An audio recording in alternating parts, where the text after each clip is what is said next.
Hey, how is my handsome man? Feeling lonely? Me too. I'm sorry, honey. I just felt kind of empty, so I decided to call. I just wanted to hear your voice. I hope that's okay. Were you asleep? You were getting ready for bed. Oh, I can hang up if you want. Are you sure? Okay. How was your day? Oh? What happened? Oh, are you okay? You sure?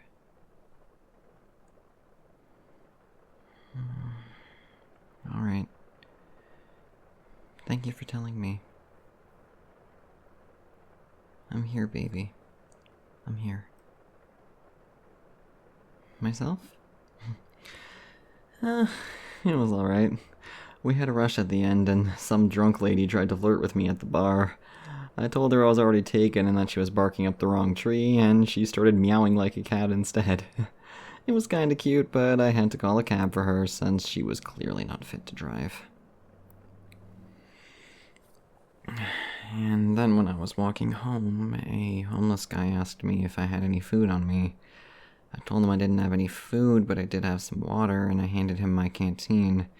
He thanked me for it, and then walked away.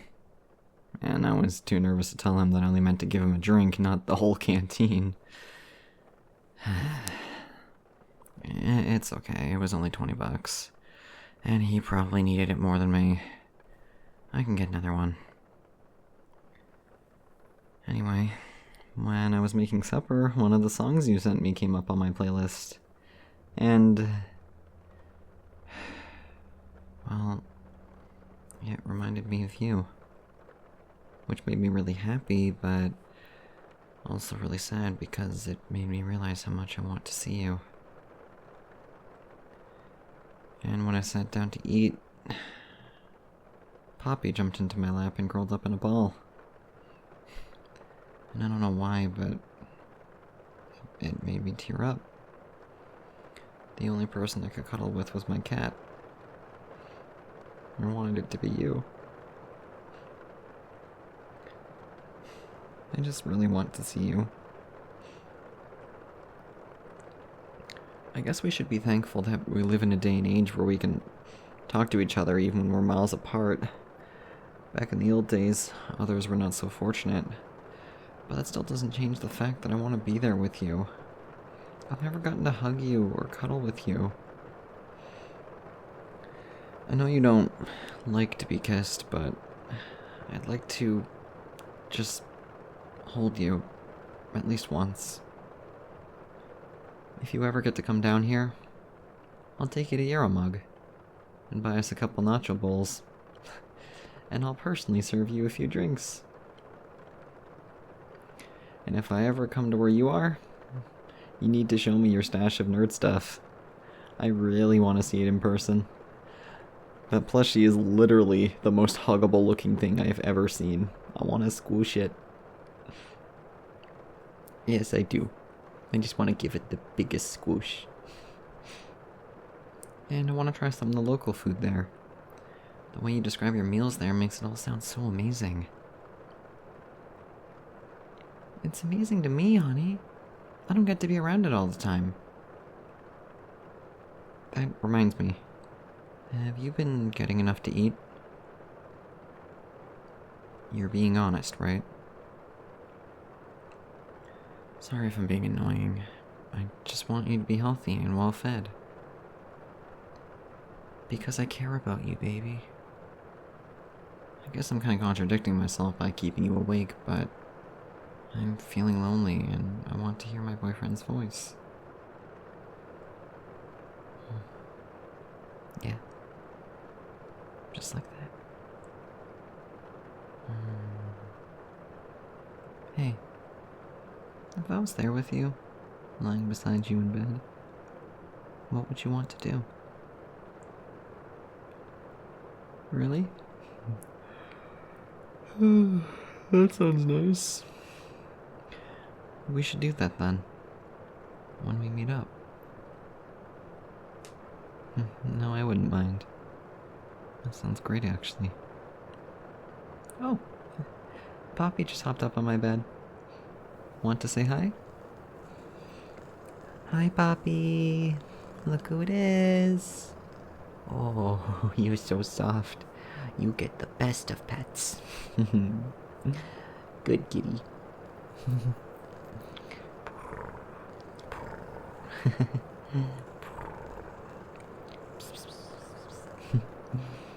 Poppy was being a bit of a hindrance yesterday.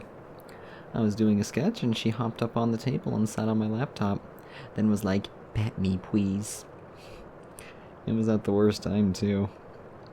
I was using the text tool to add some text on the bottom, but thanks to her, when she finally got off the keyboard, the sketch was apparently drawn by Zig and just lots and lots of G's. Nothing a few hundred Control Z's couldn't fix. This is why we save our work as we go. What was the sketch of? It's a surprise. It's almost done. I just need to add a few more features. I know my digital art isn't the most fleshed out art style, but, well, this one I want to get just right. I'll give you a hint. It's one of your OCs. It's not going to be done for a while, but we'll see.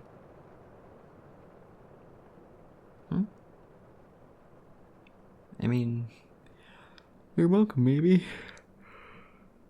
But you haven't even seen it yet. It's the thought that counts? Then I'll have you know I'm always thinking of you. If I could charge the thoughts of you in my head rent money, I'd have enough money to buy a ticket to come see you.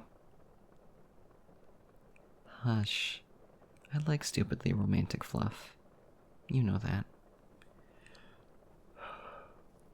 You getting sleepy? Yeah, me too. Alright. I can hang up then. Have a good sleep, kitten. You want me to ramble you to sleep? Alright. I can do that. I can't promise I'll stay awake much longer though, but I'll try. You know, I was just thinking the other day about how lucky I am to have met you. If you really think about the mathematical odds of us meeting, you and me practically live on opposite sides of the world. The odds of us being in the same call and happening to mention things we both liked turning into a relationship, it's not zero, but it's definitely low. It just makes me think how much stuff has or hasn't happened to us just because we happen to be doing the right thing at the right time. I mean, if that's all it takes to have something alter your entire life, then how much stuff do we miss out on a daily basis without even realizing it? I'd rather not think about it, to be honest. As they say, ignorance is bliss. Sometimes there are things you're better off not knowing since they can cause you unnecessary stress, or because there's just nothing you can really do about it. Of course, sometimes there are circumstances you'd want to know about beforehand. Like, if you're taking part in a dangerous job, although you may not want to know how much danger you're in, you should, so you understand the gravity of the situation you're in. But going back to what I said earlier about the odds of us meeting being low but not zero, even then, us meeting, we were still just friends for the longest time. And hey, neither of us really knew that we were the proper sexuality for one another. And even if we were aware of that, one of us had to make the first move. And Like, I'm glad that happened. I'm always worried. Always have been. Making the first move on somebody you have feelings for is definitely not easy. I mean, it's easier for some people than others, I guess, but a lot of the times you don't want to ruin what you already have, or you don't want to risk making them uncomfortable, but you know what they say. You miss 100% of the shots you don't take. You gotta really think about the alternative. Are you okay with just staying as friends forever? Or do you want to risk becoming something more? Maybe you'll end up losing it and having nothing. Maybe you still won't succeed, but you're still going to be friends. Or maybe you will succeed, and they feel the same way. It all depends. What are you comfortable with doing for the rest of your life, I suppose? But one thing that definitely hurts is to say something you regret. But one thing that hurts just as much is to regret not saying something. Both can hurt. Life isn't easy, is it? Trying to decide to be brave can be scary. Although a lot of the times when you do something scary, you are being brave. Because being brave, it doesn't mean that you do something without fear. Heck, if you're doing something dangerous and you aren't scared, that might just simply mean that you're naive to the amount of danger that you're in. That's not a good thing. Of course, there's a difference between just lack of fear and naivete. They don't go hand in hand.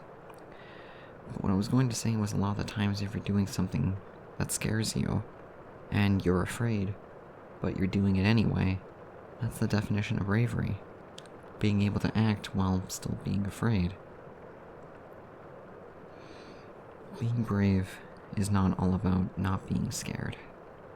People who have done brave things often were terrified. Honestly, it's admirable when people don't try to own up to it, or they don't try to put on a facade or whatever. They do something that scares them and they do a really good job and they say, oh yeah, I was terrified. That's humbling, to be honest. They're not trying to seem like they're so much better than everyone else. They embrace and accept the fact that they're vulnerable. And yet, at the same time, they embrace the accomplishment they did. Because they did do something incredible. They deserve recognition for that.